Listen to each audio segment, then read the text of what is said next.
আজকে আমরা দেখব 2025 পরীক্ষার জন্য সেকেন্ড ইউনিটের একটা ইংরেজি প্রশ্ন, যেটা সপ্তম শ্রেণী, যেখানে পূর্ণমান 50, সময় রয়েছে 1 ঘন্টা 30 minute. Name, section, roll number নিজেরা অবশ্যই ফিল আপ করবে। একটু নিচে চলে যাব, প্রশ্নপত্রে ঠিক কেমন বলেছি। Read the following passage and answer the question given below. এটা দিয়ে রয়েছে আমাদের কিন্তু একটা, যেখানে প্যাসেজ তোলা বই থাকতে, যেখানে বলা রয়েছে Shere Khan was the tiger who lived. দেখো, এটা দিয়ে কিন্তু শুরু হয়েছে আমাদের একটা প্যাসেজ, বই থাকতে নেওয়া।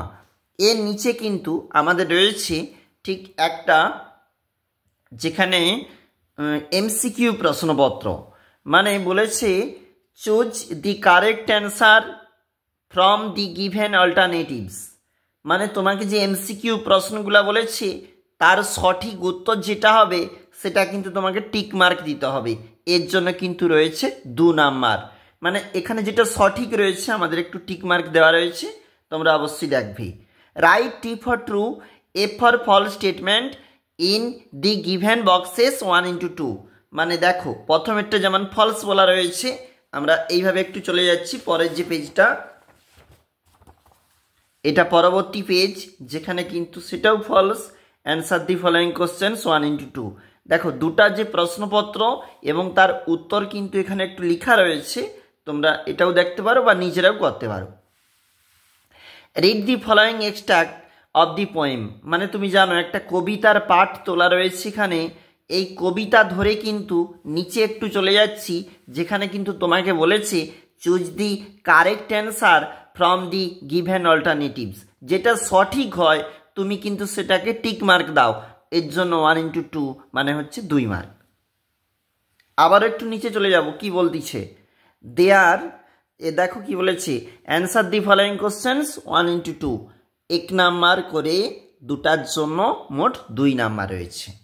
তারপরে আবারও চলে যাচ্ছি পরবর্তী পেজ, সেখানে কিন্তু আমরা দেখতে পাচ্ছি কলাম এ আর হচ্ছে কলাম বির মধ্যে একটা ম্যাচ। অবশ্যই নিজেরাই দেখবে কোনটা সঠিক, কোনটা হচ্ছে কোন দিকটা, অবশ্যই গুরুত্বপূর্ণ। আবার একটু নিচে চলে যাচ্ছি, reading skill unseen. Unseen passage থাকতে আবার রয়েছে প্রশ্ন। তুমি জানো এখানে একটা তোলা রয়েছে, read the following text and answer the question that follow.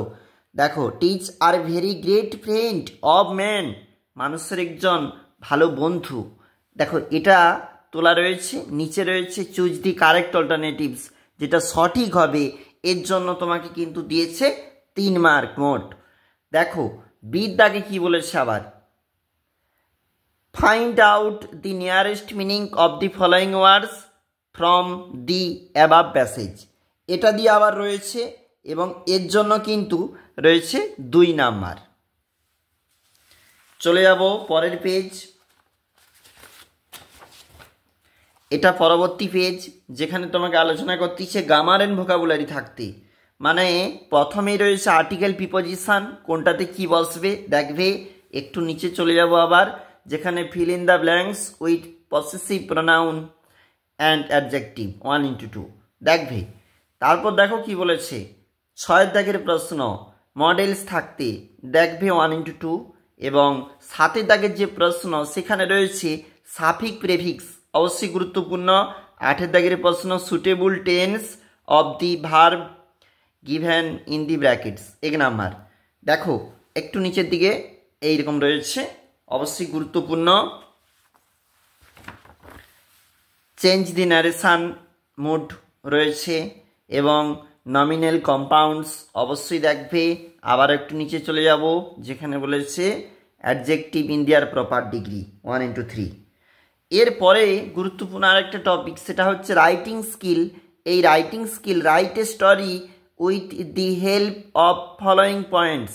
দেখো, একটা সেই সিংহ যে ঘুমিয়েছিল, একটা ছোট্ট ইঁদুর কি করেছিল, তার নাকের মধ্যে প্রবেশ করেছিল, সেইটাকে ধরে 8 নাম্বারের একটা, যেটা তোমাকে কিন্তু একটা স্টোরি বলেছে, সেটা কিন্তু তোমাকে লিখতে হবে। নিজেরাই লিখবে, আমাদের এখানে একটু উপস্থাপন রয়েছে, একজন লিখেছে অন্তত, সেই হিসাবে একটু চলে যাব পরের যে পেজটা,